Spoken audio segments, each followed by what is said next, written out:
Et cette nuit des cristal était évidemment atroce, suivie d'arrestations innombrables, des mises dans les camps de concentration, de gens qui se sont tués, de la destruction d'innombrables synagogues de Vienne, avec l'autodafé de tout ce qui était livres, non seulement en hébreu, mais également des livres en allemand d'écrivains qui étaient anti-fascistes. Et cet autodafé, évidemment, a eu lieu durant cette nuit.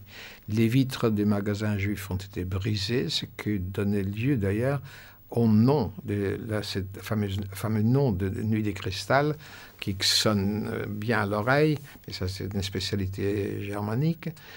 Nuit des Cristal, en fait, on aurait pu croire que c'était quelque chose de merveilleux, mais en fait, c'était des bris des vitres de magasins juifs dans les rues qui a donné le nom de Nuit des Cristal. Et vous étiez à Vienne, vous, au moment... Nous étions à Vienne, bien sûr, et mon père a fait objet d'une arrestation. Et ma sœur et moi, nous avons couru toute la nuit et toute la soirée d'un commissariat à l'autre pour essayer de rechercher mon père, sans le trouver d'ailleurs. Et beaucoup de Juifs ont été arrêtés, mis dans des camps de concentration, des Dachau et autres, qui existaient bien à l'époque.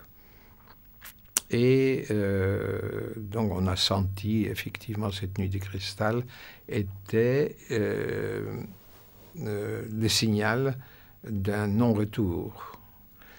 Je voudrais simplement rappeler une phrase qui mérite d'être retenue, ce que je crois que c'est Bertolt Brecht, si ce n'est pas lui, c'est un autre d'un même calibre, qui a dit « On commence par brûler les livres, on finit par brûler les hommes ».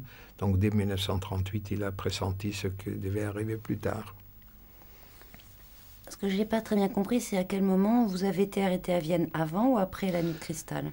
J'étais arrêté avant la nuit des cristal pour une très courte durée.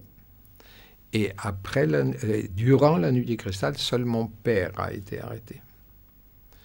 Et il a été libéré parce qu'il était militaire pendant la guerre de 14-18. Et en sa qualité de militaire et invalide, il a été libéré. Je ne connais pas d'autres détails pour lesquels il a pu revenir, réintégrer la famille le surlendemain, alors que d'autres ont été déportés, dès lors qu'ils avaient des soupçons qu'il était politiquement actif ou autre. C'est à ce moment-là que vos parents ont pris la décision de... Et c'est à ce moment-là nous avons décidé que, terminé, ne cherchons plus d'obtenir et de partir légalement. Nous avons décidé de partir illégalement. Nous avons quitté Vienne le 27 novembre, donc exactement au moment où j'avais 14 ans. Nous avons quitté Vienne. On a fermé tout simplement la porte à clé et nous sommes partis, les mains dans les poches. Nous sommes partis via Cologne et Aix-la-Chapelle pour rejoindre la frontière germano-belge.